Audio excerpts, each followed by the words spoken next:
Hello, Turks and Caicos. I trust that you are all well and continue to keep safe during this pandemic. This is a tough time for all, but together and with God's mercy, we will get through this.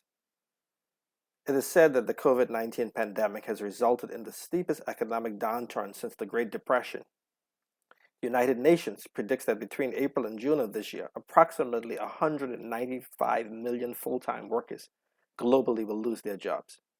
Unfortunately, outside of the 50 persons that the media said that Seven Stars Resort is laying off, we don't know how many Turks and Caicos Islanders will be out of work by the time this pandemic is over. It is disappointing, but not surprising, that 7+ weeks into the shutdown of the economy, that the government doesn't know how many persons have lost their jobs to date, or what a worst case scenario will look like for our labor force. And if the government does know, it would be even more disappointing that it hasn't had an open and frank discussion with the public about the short and medium term impact on employment, particularly for Turks and Caicos Islanders, due to the COVID-19 pandemic, or to go over with the public its plans to minimize the impact to the labor force. For the government not to have the unemployment figures this late into the lockdown, or to have it and not share it with the public, shows that it's ill prepared to govern during a crisis. And unfortunately, between superstorms and global pandemics, crisis may be the new norm. Warren Buffett famously said that, and I quote, "A rising tide floats all boats, but when the tide goes out, you discover who's been swimming naked," end quote. 7 weeks into this lockdown, there is no excuse for the country's labor force, especially Turks and Caicos Islanders, to be swimming naked. That is, to be unsure of whether they will be employed, unemployed, or underemployed when the economy reopens.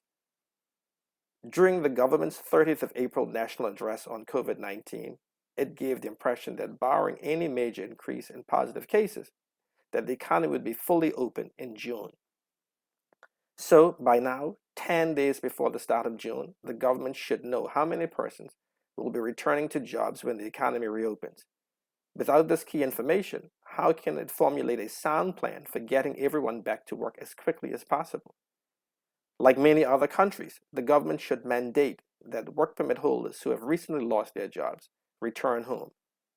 The obvious downside to this is that it will quickly reduce the country's population, but the upside is that it will also have the dual benefits of one, reducing the pressure on critical products and services, which will help fight off short-term inflation, and two, reduce the need for Turks and Caicos Islanders to compete for jobs at a time when jobs will be in short supply.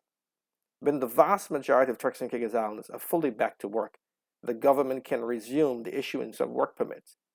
And when that process starts, it should be managed with the same deliberate and measured cautiousness that the government is using for the lifting of the curfew and the reopening of the economy. Many persons suffered and is suffering needlessly because the government chose to manage the disbursements of the stimulus checks on its own, rather than do it through the business community, which would have been far more efficient, and persons would have had the relief funds by the latest end of April. Admittedly, there's a lot of political goodwill, especially in an election year, that comes with persons picking up their checks from the government treasury or seeing funds deposited into their bank accounts from the government. But the risk of disbursing the funds in this manner is what we see happening right now. That is, the huge number of requests for the stimulus package is overwhelming the government's systems and processes, resulting in persons not receiving the funds on time.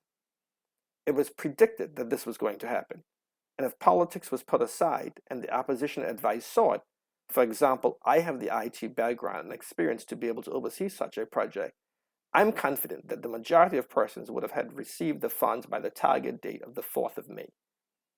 The government is in the process of gradually lifting the curfew and reopening the economy, and while doing so, I encourage them to enact bold labor policies that reshape the job market in a way that it favors Turks and Caicos Islanders. It is the right of a people to have the resources and opportunities of their country benefit them first and foremost. And the COVID-19 pandemic has given the government a unique opportunity to turn this right into a reality. The fact that there is no plan to do so is disturbing. It is the government's call to invite the opposition to the table for joint discussions about the best way to reopen the economy. And in order to avoid another fumble like the delay in getting the stimulus payments paid out to persons in need, I am calling on them to do so. I trust that during the Premier's next press conference, we will hear of her government's plans to ensure that when the economy reopens, that Turks and Caicos Islanders are given first preference when it comes to jobs and business opportunities. This matter is too important for the government to leave to chance. May God, in His infinite wisdom, continue to see us through these trying times.